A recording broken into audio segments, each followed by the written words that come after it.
వారి నామంలో చేరువచ్చిన అందరికీ నా వందనాలు.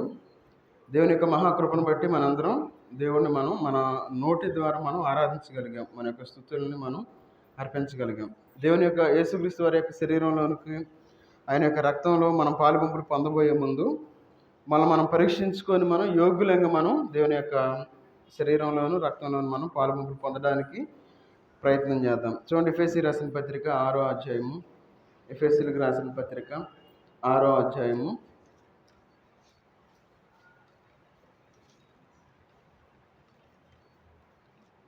13వ వచనం చదవండి. 6:13. అందుచేతను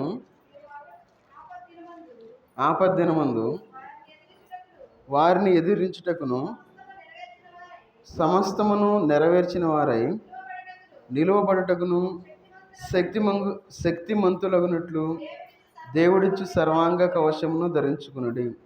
15వ వచనం.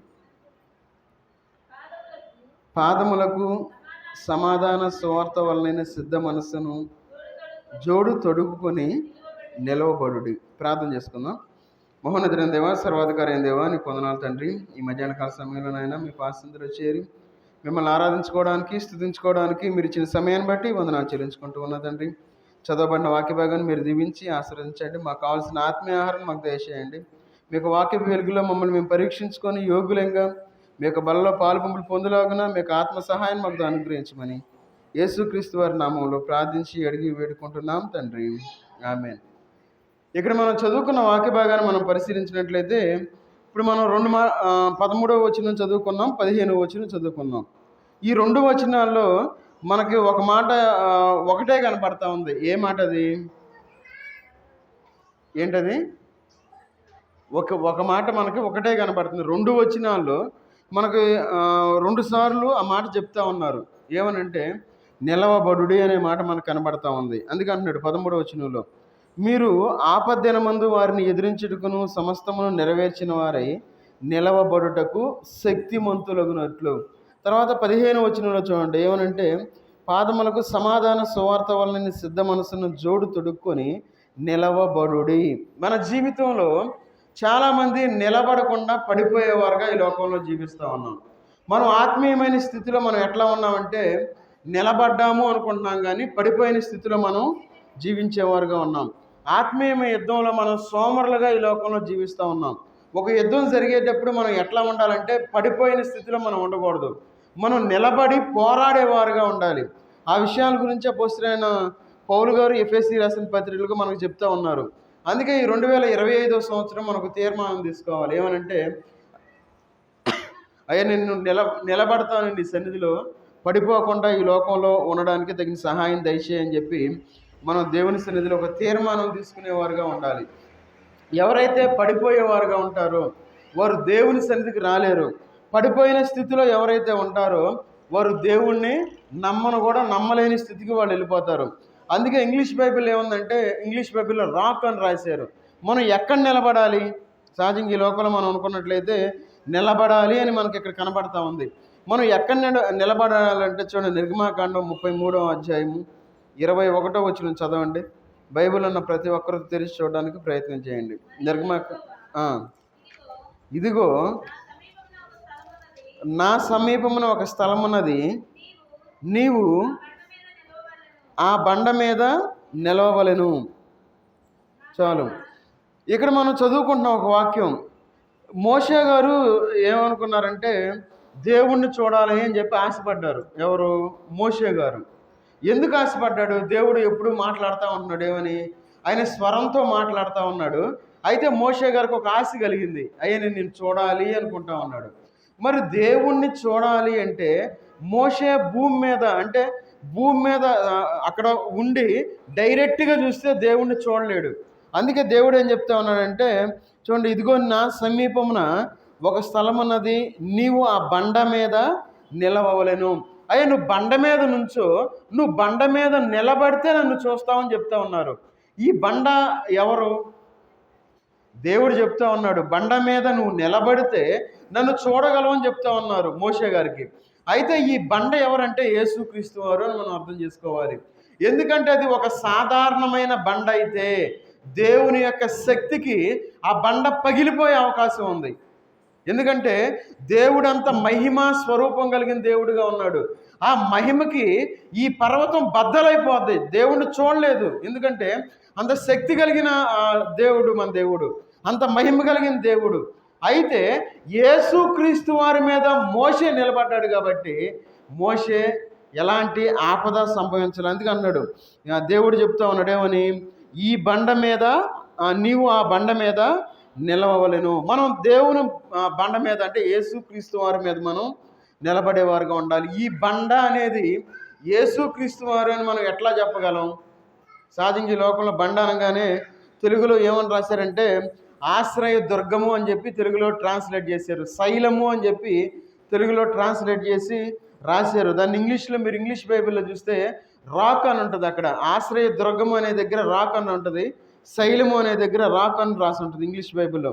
అందుకే చూడండి, ద్వితీయోపదేశకాండం 32వ అధ్యాయము, ద్వితీయోపదేశకాండం 32వ అధ్యాయము 4వ వచనం చదవండి.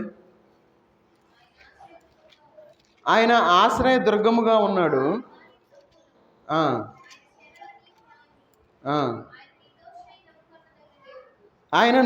ఆయన నిర్దోషి నమ్ముకొనదగిన దేవుడు, ఆయన నీతిపరుడు యథార్థవంతుడు, ఆయన ఆశ్రయ దుర్గముగా ఉన్నాడు.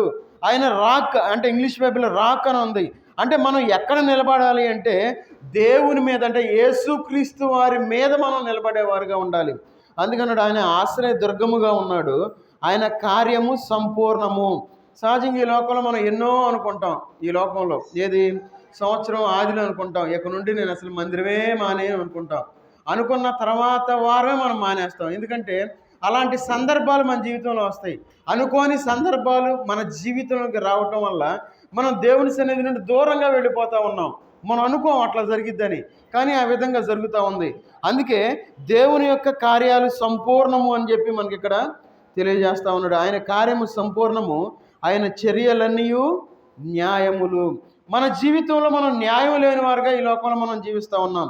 కానీ మన దేవుడు ఎలాంటి దేవుడు అంటే ఆయన న్యాయము కలిగిన దేవుడుగా. అందుకే అంటున్నాడు ఇక్కడ ఏమని, ఆయన ఆశ్రయ దుర్గముగా ఉన్నాడు. ఆయన ఎట్లా ఉన్నాడు? ఒక బండగా ఉన్నాడు, ఒక రాయి వలె ఉన్నాడు అని చెప్పి దేవుని యొక్క వాక్య భాగం సెలవిస్తూ ఉంది. అందుకే కీర్తనకారుడు కూడా అంటాడు, 2 మాటలు చూద్దాం అక్కడ. కీర్తన గ్రంథం 18వ అధ్యాయము 2వ వచనం చదవండి. 18:2. యెహోవా నా శైలము, నా కోట, నన్ను రక్షించువాడు, నా కేడము, నా రక్షణ శృంగము, నా ఉన్నత దుర్గము, నా దేవుడు, నేను ఆశ్రయించి ఉన్న నా దుర్గము. ఇక్కడ మనకి శైలము అని మనకు కనబడతా ఉంది. శైలము అనే మాట దగ్గర ఇంగ్లీష్ బైబిల్లో రాక్ అని ఉంటుంది, అంటే ఒక రాయి, ఆయన రాతిగా ఉన్నాడు అని చెప్పి మనకు కనబడతా ఉంది. అందుకే మన దేవుడు ఎట్లా ఉన్నాడు? నేను ఆశ్రయించి ఉన్న నా దుర్గము. మన కష్టకాలంలో, మన శ్రమ కాలంలో, మన వేదన కాలంలో మనం దేవుని మీద మనం నిలబడేవారుగా ఉండాలి. ఎప్పుడైతే మనం దేవుని మీద మనం నిలబడేవారుగా ఉంటామో అప్పుడు బండ మీద నిలబడిన వారుగా ఉంటాము.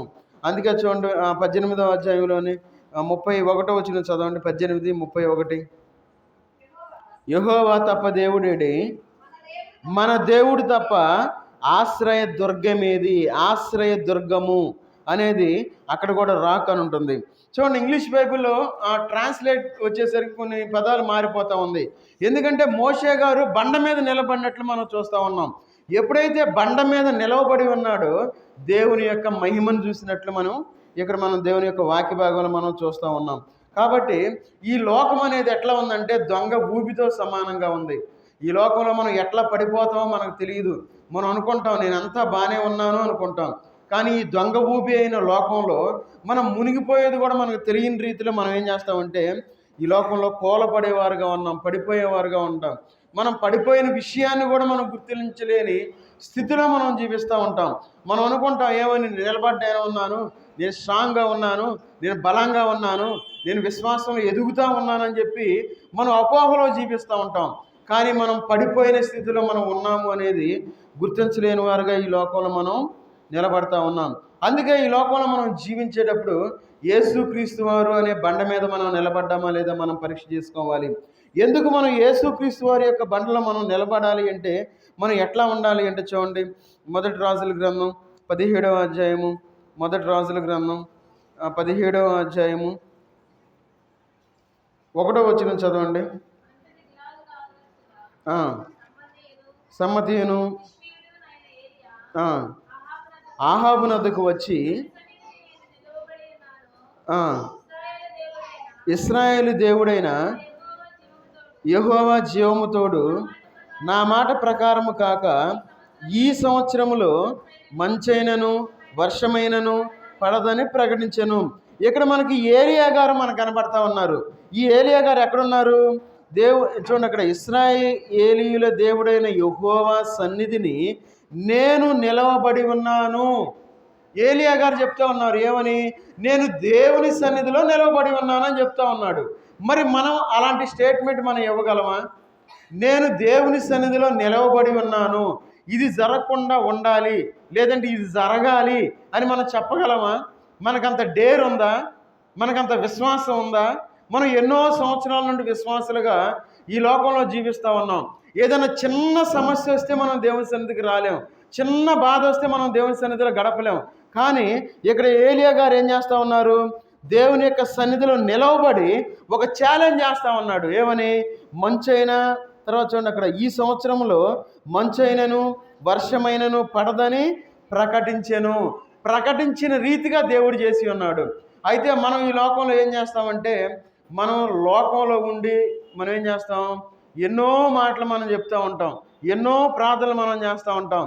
దేవుని సన్నిధిలో మనం ఉండకుండా ప్రార్థన చేస్తే దేవుడు మన మాట వినడు అని మనం గుర్తుపెట్టుకోవాలి. ఎప్పుడైతే మనం దేవుని సన్నిధిలో ఉండి మనం ప్రార్థించేవారుగా ఉంటామో, దేవుడిని అడిగేవారుగా ఉంటామో, దేవుడు మనకి ఇచ్చేవాడుగా ఉంటాడు.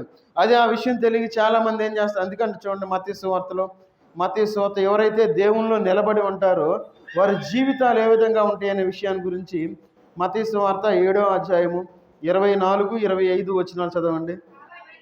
కాబట్టి ఈ నా మాటలు విని వాటి చొప్పున చేయు ప్రతి వాడును బండ మీద తన ఇల్లు కట్టుకున్న బుద్ధిమంతుని పోలి ఉండును. చాలు.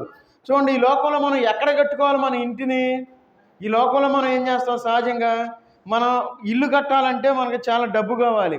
అయితే మన యొక్క ఆత్మీయమైన గృహాన్ని మనం కట్టుకోవాలంటే, నా వైపు చూడాలి, కింద చూడొద్దు.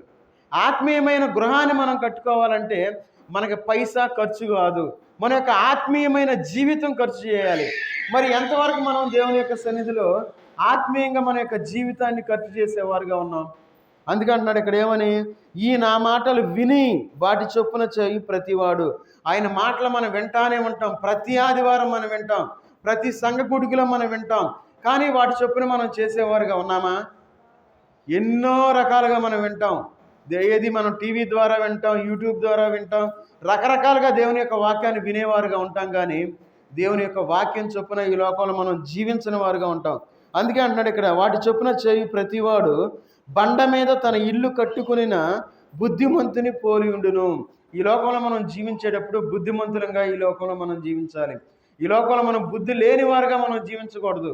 ఎందుకంటే మనం దేవుని సన్నిధిలో ఉండి మనం ఏది అడిగినా దేవుడు ఇచ్చేవాడుగా ఉన్నాడు. మన జీవితంలో దేవుడు మనకి ఎప్పుడు ఇవ్వాలి అని చెప్పి ఆయన ఎదురు చూసేవాడుగా ఉన్నాడు. ఎందుకంటే ఆయన మన కోసం ఆయన పరలోకంలో గృహాన్ని సిద్ధపరిచేవాడుగా ఉన్నాడు. అంత ప్రేమ కలిగిన దేవుణ్ణి మనం కలిగి ఉండి మనం దేవుని యొక్క సన్నిధిలో ఎందుకు నిలవబడలేకపోతా ఉన్నాం? ప్రతి చిన్న విషయానికి దేవుని సన్నిధిని మనం వదిలిపెడతా ఉన్నాం. పరీక్ష చేసుకోవాలి. అందుకే అంటున్నాడు, తర్వాత వచ్చింది చదవండి. వాన కురిసెను, వరదలు వచ్చెను, గాలి విసిరి ఆ ఇంటి మీద కొట్టాను, కానీ దాని పునాది బండ మీద వేయబడను కనుక అది పడలేదు. వాన కురిసెను. ఈ లోకంలో మనం ఎన్నో మాటలు అంటారు, ఎన్నో మాటలు వస్తాయి, మనం ఏం చేయవసరలా, ఎన్నో మాటలు వస్తాయి. అయితే మనం ఆ మాటలను సహించేవారుగా ఉండాలి. ఎన్ని మాటలు వచ్చినా మనల్ని కదిలించలేవు ఆ మాటలు. అందుకే వాన కురిసెను, వరదలు వచ్చాను. ఒకవేళ మనల్ని కదిలించే స్థితికైనా రావచ్చు, మనల్ని అంటే పెద్ద పెద్ద సమస్యలు మన జీవితంలో రావచ్చు. ఎంత భయంకరమైన వరదల్లాగా వచ్చినా మన యొక్క జీవితంలో అవి మనల్ని కదిలించలేవు. తర్వాత వరదలు వచ్చును, తర్వాత గాలి విసిరి ఆ ఇంటి మీద కొట్టెను. ఒకవేళ మన మీదకి వచ్చి మనల్ని కొట్టినా సరే, మన జీవితంలో మనం పడిపోయేవారుగా ఉండకూడదు. ఎందుకంటే నిన్నటి నిన్నటి రోజు ఒక సంఘటన జరిగింది. అది చెప్పాలి అనుకుంటున్నాను. ఎందుకంటే నా నిమిత్తం మీరు దూషించబడినప్పుడల్లా మీరు ధన్యులు, హింసించబడినప్పుడు ధన్యులు అని చెప్పి దేవుడు తన యొక్క వాక్యంలో చెప్పాడు.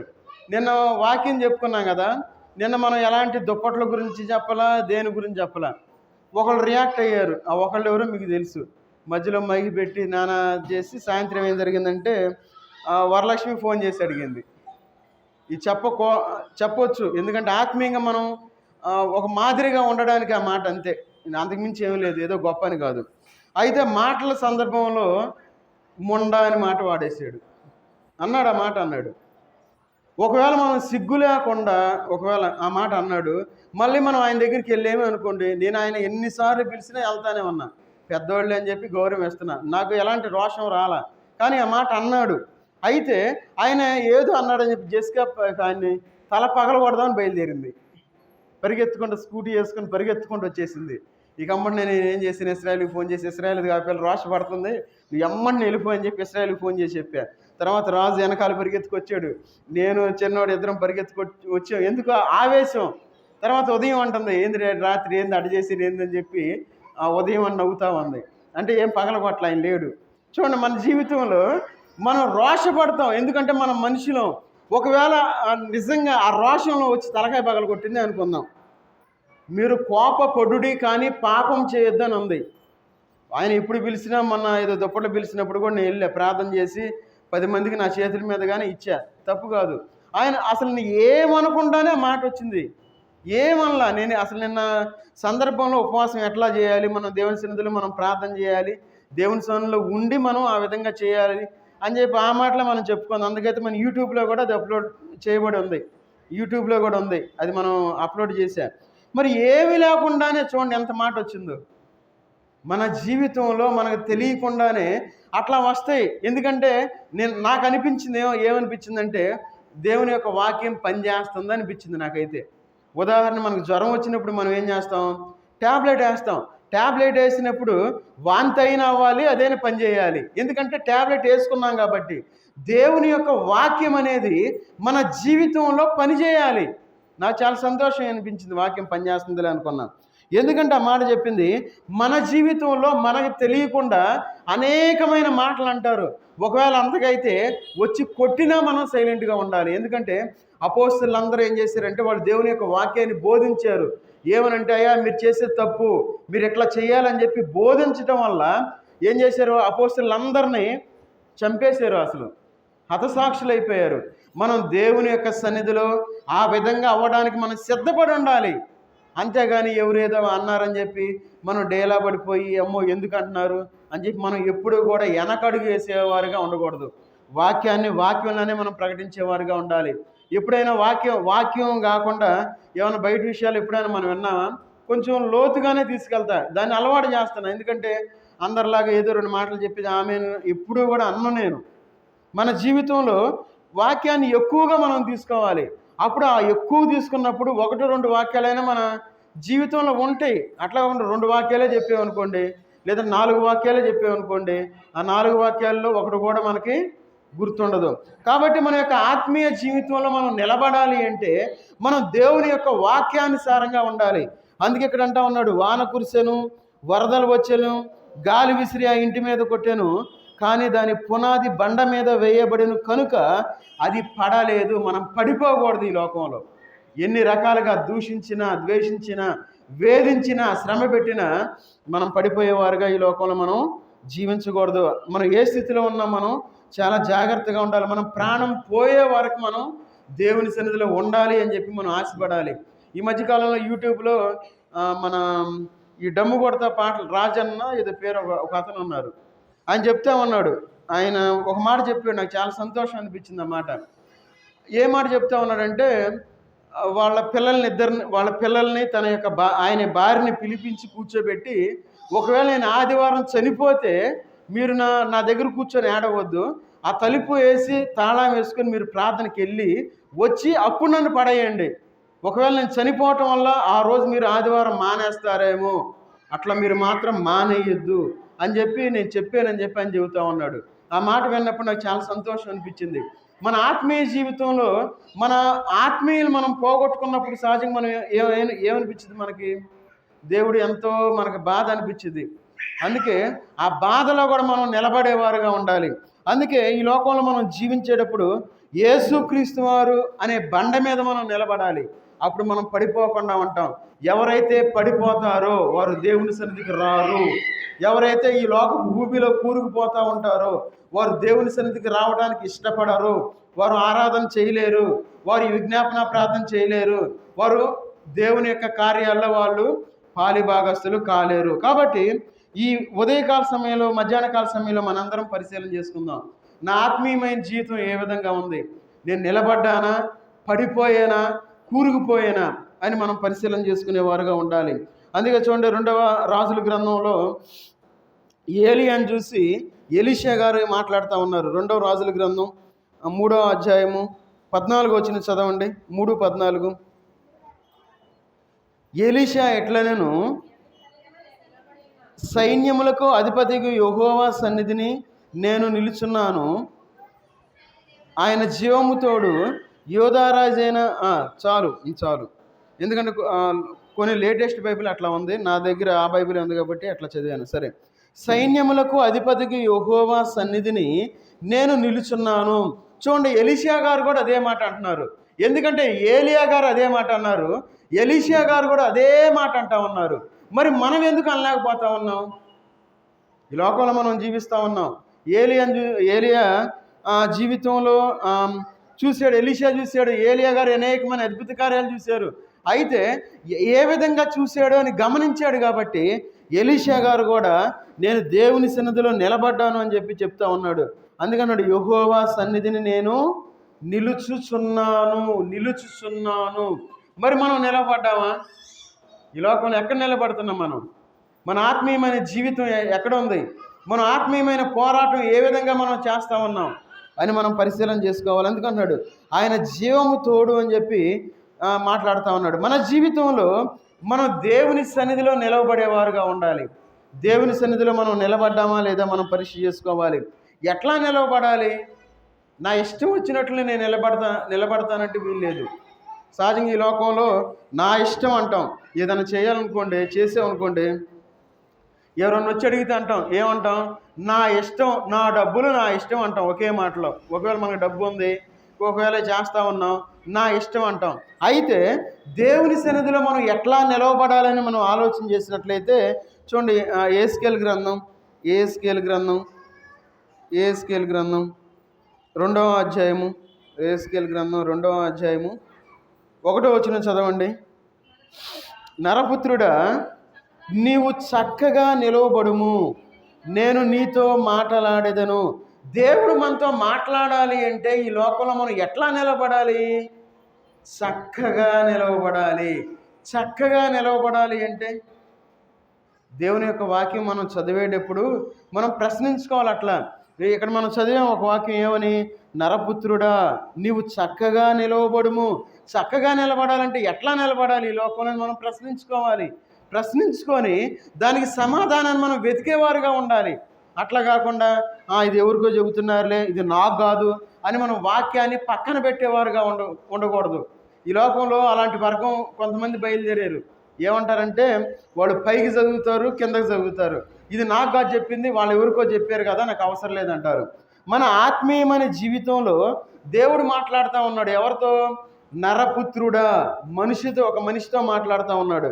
నీవు చక్కగా నిలవబడుము, నేను నీతో మాట్లాడేదను. మన జీవితంలో దేవుడు మనతో మాట్లాడాలి అంటే దేవుని సన్నిధిలో మనం చక్కగా నిలబడేవారుగా ఉండాలి. ఈ 2025వ సంవత్సరంలో మనం దేవుని సన్నిధిలో చక్కగా నిలబడేవారుగా ఉండాలి అని ఒక తీర్మానం మనం తీసుకోవాలి. ఎవరు ఎన్ని మాటలన్నా, ఏమి చేసినా సరే మన జీవితంలో చక్కగా నిలబడతాం.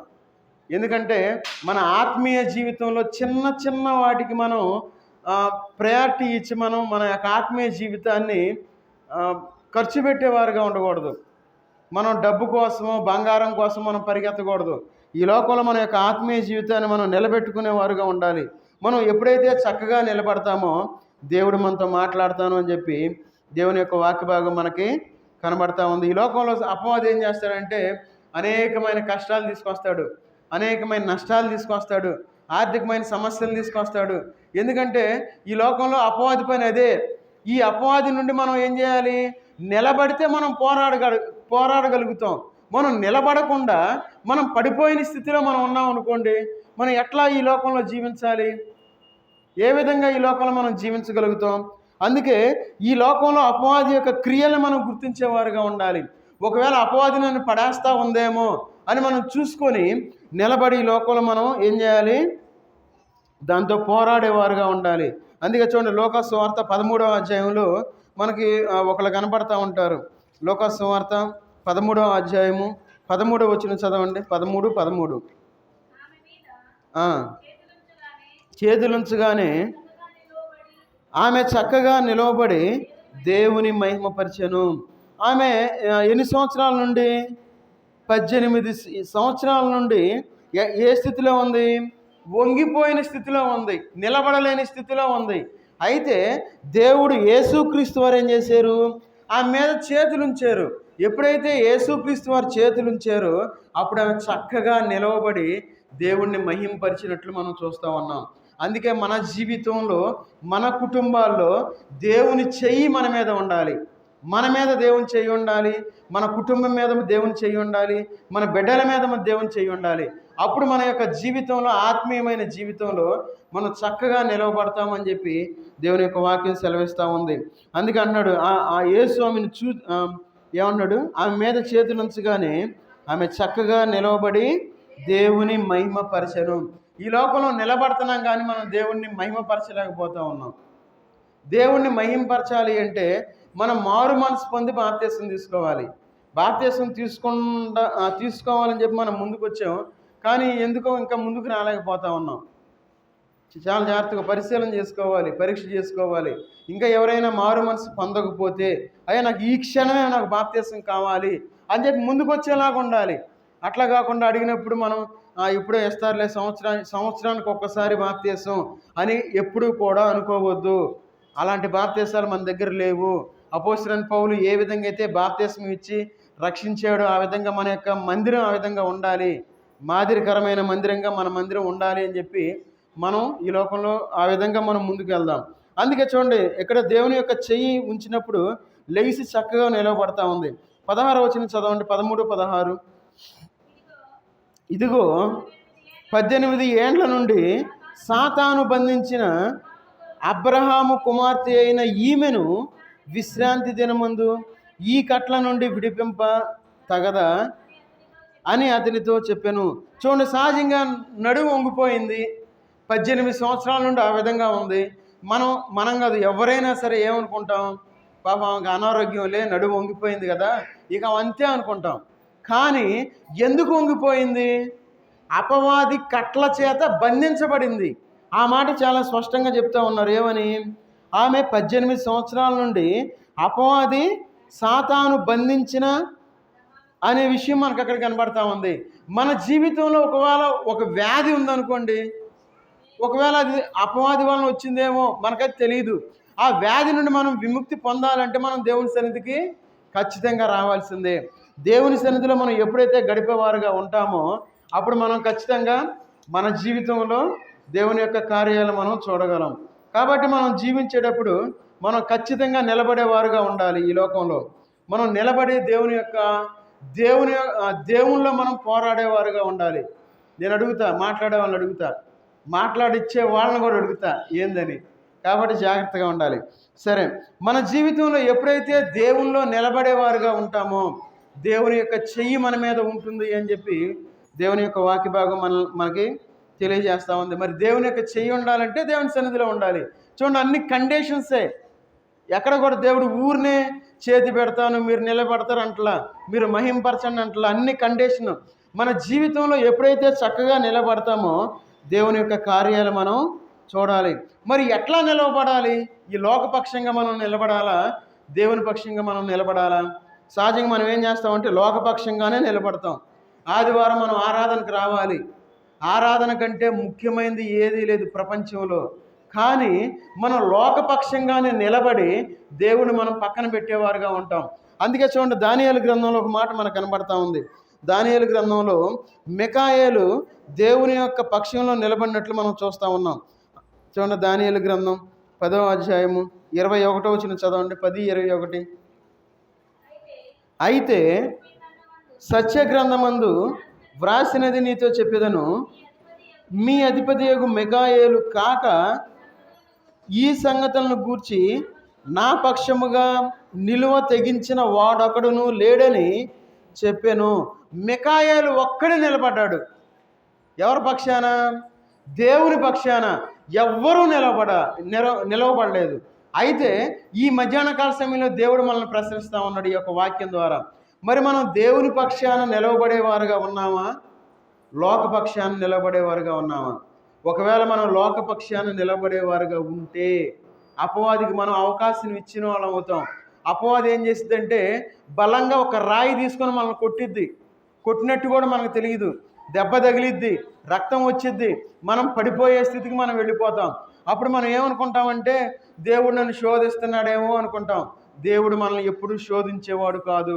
మనం అపవాది శ్రమలో మనం నిలబడాలి అంటే, ఒకవేళ అపవాది మనల్ని కొట్టినప్పుడు, ఆ సమస్యలో మనం ఉన్నప్పుడు దేవుని సన్నిధికి వస్తే మనం ఏం చేస్తాం? ఆ నొప్పిని మనం భరించగలుగుతాం. ఆ శక్తిని దేవుడు ఇవ్వగలుగుతాడు. అట్లా కాకుండా మనం లోకంలో ఉండి మన ఇష్టానుసారంగా మనం జీవించి, అయ్యో నేను శ్రమలో ఉన్నాను, నేను వేదనలో ఉన్నాను, నేను బాధలో ఉన్నాను, అనారోగ్యంలో ఉన్నాను, దేవుడు నా మాట వింటలేదే అని మనం ఎప్పుడూ కూడా మనం దేవుణ్ణి అడిగేవారుగా ఉండకూడదు. ఎట్లయితే ఈ మికాయేలు దేవుని యొక్క పక్షాన్ని నిలబడి ఉన్నదో, అదే విధంగా మనం ఏం చేయాలంటే దేవుని వైపు మనం నిలబడేవారుగా ఉండాలి. ఎప్పుడైతే ఆ విధంగా మనం దేవుని పక్షాన్ని నిలబడితే దేవుని యొక్క మహిమను మనం చూడగలుగుతాం. చూడండి, నిర్గమాకాండం 33వ అధ్యాయము. నిర్గమాకాండం 33వ అధ్యాయము. మనం ఏం చేస్తున్నామంటే మన జీవితంలో దేవుని వైపు మనం నిలబడటం లేదు కాబట్టి మనం దేవుని యొక్క మహిమను మనం చూడలేకపోతూ ఉన్నాం. 33:1 చదవండి. 33:18. అతడు దయచేసి నీ మహిమను నాకు చూపుమనగా. చూడండి, ఇప్పుడు దేవుడు మాట్లాడుతున్నాడు. అసలు చూడండి ఆ ప్రశ్న ఎట్లా ఉందో. అసలు ఎలాంటి ప్రశ్న వచ్చింది? మోషే గారు ఏమని అడుగుతున్నా, అయ్యా నీ మహిమను చూపించు అంటా ఉన్నాడు. ఒకవేళ ఆ మహిమనే చూపించు అంటే దేవుడు ఏమనాలి అప్పుడు? నేను దేవుడిని నీకు చూపించేదేంది? నువ్వు మనుష్యుడివి, నువ్వు మట్టి నుండి తీయబడ్డావు, నీకు నేను చూపించేదేంది? నేను ప్రూవ్ చేసుకోవాలా అని చెప్పి అంటలా దేవుడు. అందుకన్నాడు చూడండి ఏమని. అతడేమన్నాడు? దయచేసి నీ మహిమను నాకు చూపుమనగా. ఒక మనిషి దేవుణ్ణి అడుగుతా ఉన్నాడు ఏమని? అయ్యా నీ మహిమ ఎట్లా ఉండిద్దో చూపించు అంటా ఉన్నాడు. మన జీవితంలో దేవుని మహిమను మనం చూసేవారుగా మనం ఉన్నామా? మరి దేవుని మహిమను మనం చూడాలి అని మనం ఆశపడితే మోషే ఏ విధంగా అయితే చూశాడో అదే విధంగా మనం చూడగలం. అందుకే చూడండి 22వ వచనం చదవండి. నా మహిమ నిన్ను దాటి వెళ్ళుచుండగా ఆ బండ సందులో నిన్ను ఉంచి నిన్ను దాటి వెళ్ళే వరకు నా చేతితో నిన్ను కప్పెదను. చూడండి ఎంత ప్రేమ కలిగిన దేవుడు. ఆ బండ సందులో ఉంచాడు ఎవరిని? మోషేని. మోషే యేసుక్రీస్తు వారి యొక్క కాపుదలలోనికి వచ్చేసాడు. యేసుక్రీస్తు వారిలో ఉన్నాడు. ఎప్పుడైతే మోషే యేసుక్రీస్తు వారిలో ఉన్నాడో దేవుని యొక్క మహిమను చూడగలిగాడు. మరి మనకి ఎంత నిద్రో, ఎంత చలో, ఎంత బద్ధకమో, ఎంత సోమర్తనమో దేవుని సన్నిధి అంటే. దేవుని పక్షాన నిలబడవలసిన మనము ఏం చేస్తున్నాం? దేవుని యొక్క బండ సందులో ఉండవలసిన మనం ఆ బండ సందులో ఉంటలా. యేసుక్రీస్తు వారి దగ్గరికి మనం రావట్లా. మన లోకం దగ్గరికి వెళ్ళిపోయాం. లోకంలో ఉండి మనం ఏమంటా ఉన్నామంటే చాలా కష్టం, చాలా బాధ, చాలా వేదనయ్యా, మందిరానికి ఏడొచ్చేది ఏముందిలే, ఆదివారం ఒక్కరోజు వచ్చి కనపడతాను, నీ మహిమను నాకు చూపించంటే దేవుడు మనకి చూపించడు. మన జీవితంలో మనం ఆశీర్వాద ఫలాన్ని మనం పొందాలి అంటే ప్రతి దినము మనం దేవుని సన్నిధిలో గడపాలి. ప్రతి దినం మనం ఎప్పుడైతే గడిపేవారుగా ఉంటామో, ప్రార్థన పెట్టినప్పుడు మందిరానికి ఖచ్చితంగా మనం సమయానికి వచ్చేవారుగా ఉండాలి. ఒకవేళ ఏదైనా ఉద్యోగం చేసి రాలేకపోతే దేవుని తెలుసు కాబట్టి ఇబ్బంది ఏం లేదు, రావాలి. ఖచ్చితంగా మనం వచ్చేవారుగా ఉండాలి. అందుకే చూడండి, మోషే తన జీవితంలో దేవుని యొక్క మహిమను చూడగలిగాడు. ఎవరు దేవుని యొక్క మహిమను చూడాల? ఎందుకంటే ఆయన చూసి బ్రతికి బట్టగట్టిన నరుడు ఎవరూ లేరు. అయితే దేవుణ్ణి ఒక పార్ట్ చూడగలిగాడు మోషే. అదేవిధంగా మనం యేసుక్రీస్తు వారిలో ఉండి దేవుని యొక్క మహిమను మనం చూసేవారుగా ఉండాలి. ఖచ్చితంగా దేవుడు తన మహిమను చూపించగలడు అని మనం నమ్మాలి. ఎందుకంటే మన యొక్క జీవితంలో ఆయన మహిమను మనం చూసేవారుగా ఉండాలి. చూడండి, యెషయా గ్రంథం, ఆయన మహిమను మనం ఏం చేయాలి? చూడటమే కాదు. యెషయా గ్రంథం 66వ అధ్యాయము, యెషయా గ్రంథం 66వ అధ్యాయము 19వ వచనం చదవండి. 66:19. నేను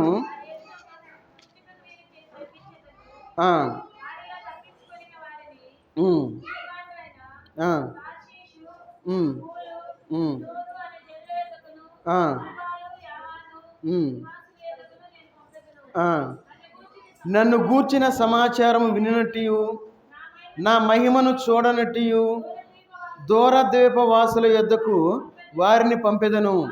వారు జనములలో నా మహిమను ప్రకటించెదరు. మనం దేవుని యొక్క మహిమను చూసిన తర్వాత మనం ప్రకటించేవారుగా ఉండాలి. దేవుని యొక్క మహిమను మనం ప్రకటించేవారుగా ఉండాలి. మరి మనం ఆ పని చేస్తున్నామా? దేవుని యొక్క మహిమను మనం ప్రకటించేవారుగా? అసలు దేవుని మహిమనే మనం చూడలేకపోతా ఉన్నాం. మరి మనం ఎక్కడ ప్రకటిస్తాం?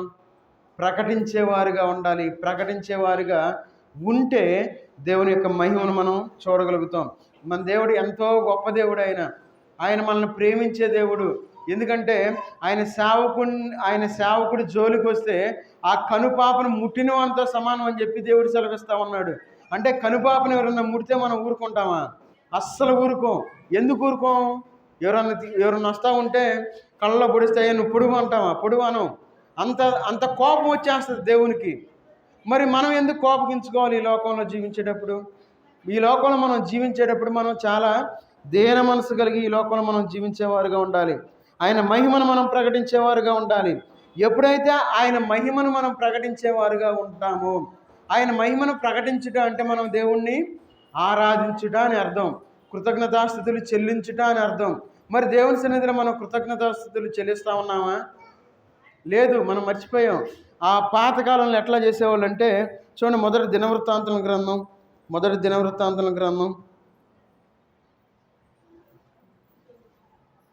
16వ అధ్యాయము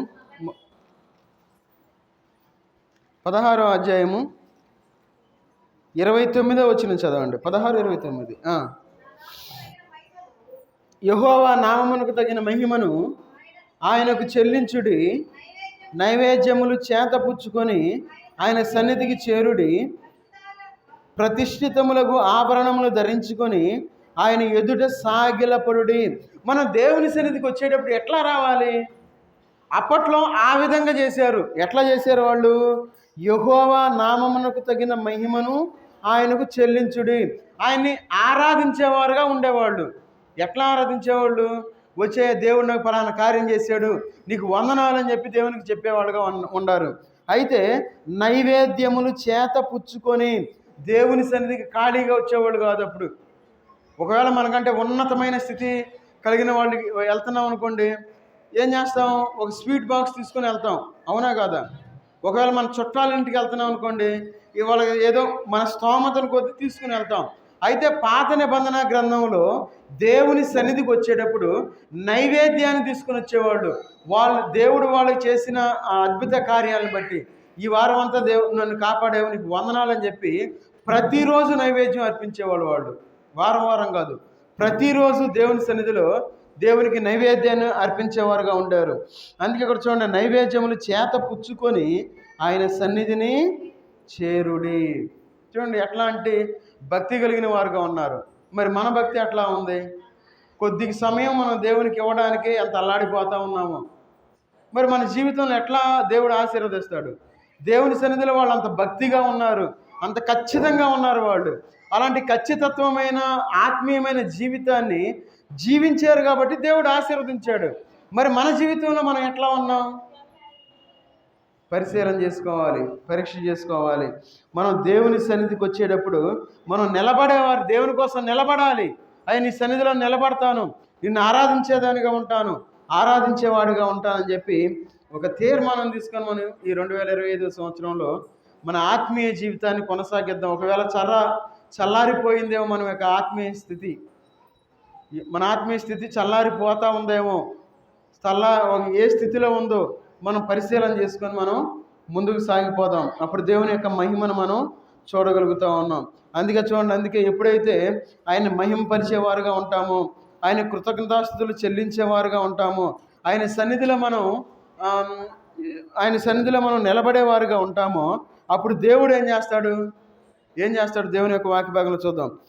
నిర్గమాకాండం 14వ అధ్యాయము ఒక 2 మాటలు తీసుకొని ముగించుకుందాం. నిర్గమాకాండం 14వ అధ్యాయము 13, 14 వచనాలు చదవండి. అందుకు మోషే, భయపడకుడి, యెహోవా మీకు నేడు కలగజేయు రక్షణను మీరు ఊరక నిలిచిండి చూడుడి. మీరు నేడు చూసిన ఐగుప్తీయులను ఇక మీదట మరి ఎన్నడూ చూడరు. యెహోవా మీ పక్షమున యుద్ధము చేయును, మీరు ఊరకయే ఉండవలనని ప్రజలతో చెప్పెను. మన పక్షాన ఉండి యుద్ధం చేసే దేవుని మనం కలిగి ఉన్నాం. మన దేవుడు ఒకవేళ మనల్ని ఎవరైనా దూషిస్తే చూస్తా ఊరుకోడు ఆయన. ఒకవేళ మనకేదైనా నష్టాన్ని కలిగిస్తే ఆయన ఊరుకోడు, మనం ఊరుకుంటాం. మనం మనుషులం. ఒకవేళ మనం అదిరిపడకూడదు, అరవకూడదు, సైలెంట్గా ఉండి చూడటమే.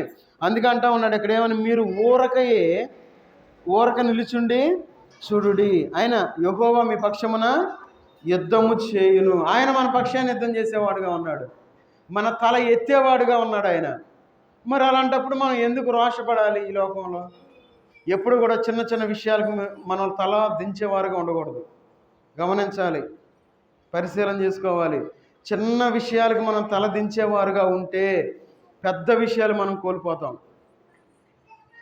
బంగారం వెండి కోసం పరిగెత్తాడు, ఏం చేశాడు?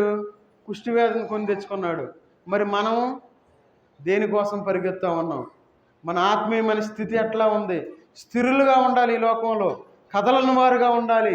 ఎవరైనా వచ్చి పిలవంగానే ఎందుకు అట్లా గుంపులుగా పరిగేయాలి? మనం ఆత్మీయంగా బలపడటానికి ఈ మాట చెప్తున్నా. నాకు ఎలాంటి ద్వేషం లేదు, నాకు ఎలాంటి బాధ నాకు ఎలాంటి కోపం లేదు, ఎవ్వరి మీద లేదు. మనం ఎట్లా ఉండాలంటే ఆత్మీయంగా మనం స్థిరంగా ఉండాలి. మరి అలాంటి స్థితి మనకు రావాలి. ఎందుకు పరిగెత్తాలి? ఎందుకు మన స్థితిని, మన ఆత్మీయతను మనం ఎందుకు అట్లా మనం ఎట్లా ఈ లోకంలో జీవించేటప్పుడు మనం పడిపోవాలి? గుర్తుపెట్టుకోవాలి, ఎప్పుడు కూడా మనం పరిగెత్తేవారుగా ఉండొద్దు. పరిగెత్తకుండా మనం నిలబడాలి దేవుని సన్నిధిలో నిలబడితే దేవుడు మన పక్షాన యుద్ధం చేసేవాడుగా ఉన్నాడు. చివరిగా చూడండి, యెహోషువ గ్రంథం చివరిగా ఈ మాట చదువుకొని మనం ముగించుకుందాం. యెహోషువ గ్రంథం 1వ అధ్యాయము 17వ వచనం చదవండి. మోషే చెప్పిన ప్రతి మాట మీరు వినినట్లు నీ మాట విందుము.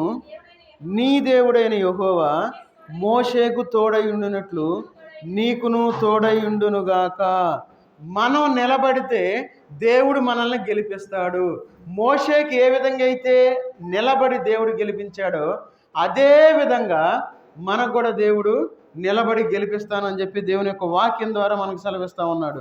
అందుకన్నాడు, మోషేకి తోడై ఉండినట్లు నీకును తోడై ఉందును.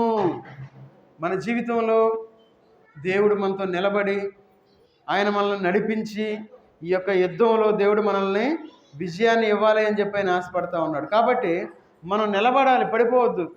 చిన్న చిన్న విషయాలు, పెద్ద విషయాలు, ఒకవేళ ఎవరైనా వచ్చి ₹1,00,00,000 ఇస్తామన్నా మన ఆత్మీయతను మనం కొదువు పెట్టొద్దు. మన ఆత్మీయతను మనం కుదువు పెట్టి వాళ్ళు ఇచ్చే ₹1,00,00,000 కోసం మనం పడిపోయేవారుగా ఈ లోకంలో ఉండకూడదు. కాబట్టి ఈ మధ్యాహ్నకాల సమయంలో ఈ 2025 సంవత్సరంలో ఒక తీర్మానం తీసుకుందాం. యేసుక్రీస్తు వారి మీద మనం నిలబడేవారుగా ఉండాలి. ఆయన సన్నిధిలో మనం నిలబడేవారుగా ఉండాలి. ఆయన సన్నిధిలో నిలిచి ఆయన మహిమను మనం చూసేవారుగా ఉండాలి. ఆయన మహిమను మనం ప్రకటించేవారుగా ఉండాలి. ఆయన మనకు తోడై, ఏ విధంగా అయితే మోషేకి తోడై ఉండి ఆ యొక్క యుద్ధంలో విజయాన్ని ఇచ్చి ఉన్నాడో అదే విధంగా మన యొక్క జీవిత యాత్రలో మనం ఎన్నడూ పడిపోకుండా, ఒకవేళ ఈ ఆదివారం వరకు ఎవరైతే పడిపోయి దేవుని సన్నిధికి రాలేకపోయి ఉన్నారో ప్రతి ఒక్కరూ పరిశీలన చేసుకొని, అయ్యా నన్ను క్షమించు అని చెప్పి దేవుని సన్నిధిలో అడిగి మనం దేవుని యొక్క బల్ల చేతులు వేద్దాం. ఎందుకంటే ఆయన మనకు జీవాన్ని ఇచ్చాడు. ఏ క్షణం ఏం జరిగితే ఎవ్వరికి తెలియదు. మనం అనుకుంటాం అంత బాగానే ఉందనుకుంటాం. క్షణంలో చాలామంది ఎగిరిపోతూ ఉన్నారు. క్షణమే, ఒక్క క్షణంలోనే ఎన్నో మరణ వార్తలు మనం వింటూ ఉన్నాం. కాబట్టి ఈ యొక్క మధ్యాహ్న కాల సమయంలో మనం వాటి గురించి చెప్పుకున్నాం అనుకోండి, మనకు వాక్యానికి టైం దొరకదు. అందుకే నేను ఆ సైడ్ వెళ్ళట్లా. మనం వాక్యాన్నే ప్రకటించుకుందాం, వాక్యంలోనే మనం ఎదిగేవారుగా ఉందాం. కాబట్టి అందరం తల్ల వంచి మనల్ని మనం పరిశీలించుకొని మనం యోగ్యులంగా దేవుని యొక్క బల్లో పాలు పంపులు పొందాం. ఎవరైతే బాప్తిస్మం తీసుకున్నారో ప్రతి ఒక్కరూ బల్లో పాలు పంపులు పొందడానికి ప్రయత్నం చేయండి. మహోన్నతుడైన దేవా, సర్వాధికారి అయిన దేవా, నీకు వందనాలు తండ్రి. ఈ మధ్యాహ్న కాల సమయంలోనైనా మీరు మాకు చేసిన వాగ్దానాన్ని బట్టి మీకు వందనాలు చెల్లించుకుంటూ ఉన్నా తండ్రి. ఏ విధంగా అయితే మీరు మోషేకి తోడై ఉండినైనా మోషేని ఏ విధంగా అయితే గెలిపించి ఉన్నారో తండ్రి, అదేవిధంగా ఈ 2025వ సంవత్సరంలోనైనా ఎవరైతే పడిన స్థితిలో ఉన్నారో, ఎవరైతే లోకంలో కూరుకుపోయిన స్థితిలో ఉన్నారో తండ్రి, ఎవరైతే ఈ లోకంలో మునిగిన స్థితిలో ఉన్నారో తండ్రి, వాళ్ళని జ్ఞాపకం చేసుకుని తండ్రి, ఆత్మీయంగానైనా అంతకంతకు ఎదిగేవారుగా ఉండడానికి తగిన సహాయం దయచేయం తండ్రి. ఆత్మీయంగా స్థిరంగా ఉండేవారుగా ఉండడానికి తగిన సహాయం దయచేయమని అడుగుతున్నాను తండ్రి. ఆత్మీయంగా వేరుపారిన అనుభవాన్ని కలిగి ఉండడానికి తగిన సహాయం దయచేయండి తండ్రి. అయ్యా ప్రతి ఒక్కరినైనా నిండారుగా దీవించి ఆశీర్వదించండి తండ్రి. అయ్యా మా జీవితాల్లో విశ్వాసానికి తగిన ఫలాన్ని మేము ఫలించడానికి తగిన సహాయం దయచేయమని అడుగుతున్నా తండ్రి. అవునని యేసుక్రీస్తు వారి మీద ఎవరైతే నిలబడి ఉంటారో తండ్రి, వారిని మహిమను చూస్తారని చెప్పి మీరు సెలవిస్తూ ఉన్నారు తండ్రి. మా జీవితాల్లో 2025వ సంవత్సరం మీ మహిమను చూసేవారుగా ఉండడానికి తగిన సహాయం దయచేయండి తండ్రి. ఆ విధంగా ఈ లోకంలో నడుచుకోవడానికి, చక్కగా నిలబడడానికి తగిన సహాయం దయచేయమని అడుగుతూ ఉన్నా తండ్రి. అయ్యా చిన్న బిడ్డలు మీరు జ్ఞాపకం చేసుకోండి తండ్రి. వారికి మంచి జ్ఞానాన్ని ప్రసాదించండి. 10th క్లాస్ చదివే బిడ్డలు మీరు జ్ఞాపకం చేసుకోండి. వారి చదువులో తోడుగా ఉండి మంచి మార్కులు రావడానికి తగిన సహాయం దయచేయండి. అదేవిధంగా ఇంటర్మీడియట్ డిగ్రీనైనా, ఇంకా అదేవిధంగానే కాంపిటేటివ్ ఎగ్జామ్ రాసిన బిడ్డలు ఉన్నారు తండ్రి. వారికి మీరు తోడుగా ఉండి వారికి విజయాన్ని మనం అడుగుతూ ఉన్నాం తండ్రి. ఇంకా అదేవిధంగా గర్భఫలం లేని బిడ్డలు మీరు జ్ఞాపకం చేసుకోండి. వారి గర్భఫలాన్ని మనం అడుగుతున్నాం తండ్రి. వృద్ధాప్యంలో ఉన్న బిడ్డలు ఉన్నారు తండ్రి. వారు రాలేని స్థితిలో, మీ యొక్క సన్నిధికి రాలేని స్థితిలో వస్తూ ఉన్నారు తండ్రి. వారికి మంచి బలాన్ని కలుగు చేయండి. ఇంకా యవన బిడ్డలను మీరు జ్ఞాపకం చేసుకోండి. ఆ యొక్క యవన కాలంలో మీకోసం నిలబడేవారుగా ఉండడానికి తగిన సహాయం చేసింది తండ్రి. ఇక్కడ చేరి ఉన్న ప్రతి కుటుంబాన్ని మీరు జ్ఞాపకం చేసుకుని తండ్రి. అయ్యా అపవాది వలనైనా ఎవరైతే పడిపోయిన స్థితిలో ఉన్నారు తండ్రి, వారు మరలా నిలవబడినైనా మీ వైపు చూసేవారుగా ఉండడానికి తగిన సహాయం దయచేయమని అడుగుతూ ఉన్నా తండ్రి. అయ్యా బాప్తీసాల కోసం సిద్ధపడి ఉన్నారు నాయన, కానీ వారు ముందుకు రాలేకపోతూ ఉన్నారు తండ్రి. ఎందు నిమిత్తం రాలేకపోతూ ఉన్నారు. వారికి మంచి ధైర్యాన్ని కలుగు చేసి వారు త్వరగా బాప్తీసం తీసుకోవడానికి తగిన సహాయం దయచేయండి తండ్రి. ఇంకా బాప్తీసం తీసుకొని బిడ్డలను మీరు జ్ఞాపకం చేసుకోండి. వారు మారు మనసు పొంది వీరితో పాటు వారు బాప్తీసం తీసుకోవడానికి తగిన సహాయం దయచేయండి తండ్రి. అవి అందరూ బాప్తీసం తీసుకొని అందరూ ఆరాధించే మందిరంగా ఉండడానికి తగిన సహాయం దయచేయండి తండ్రి. అయ్యా చిన్నపిల్లలు మొదలుకొని వృద్ధాప్యంలో ఉన్న ప్రతి ఒక్కరూ మారు మనసు పొందేలాగా తగిన సహాయం దయచేయమని అడుగుతున్నా తండ్రి. ఇప్పటివరకునైనా మీరు మాకు తోడుగా ఉండి మీరు మాతో మాట్లాడిన విధానాన్ని బట్టి మీకు వందనాలు చెల్లించుకుంటూ యేసుక్రీస్తు వారి నామంలో ప్రార్థించి అడిగి వేడుకుంటున్నాం తండ్రి. ఆమేన్. అందరూ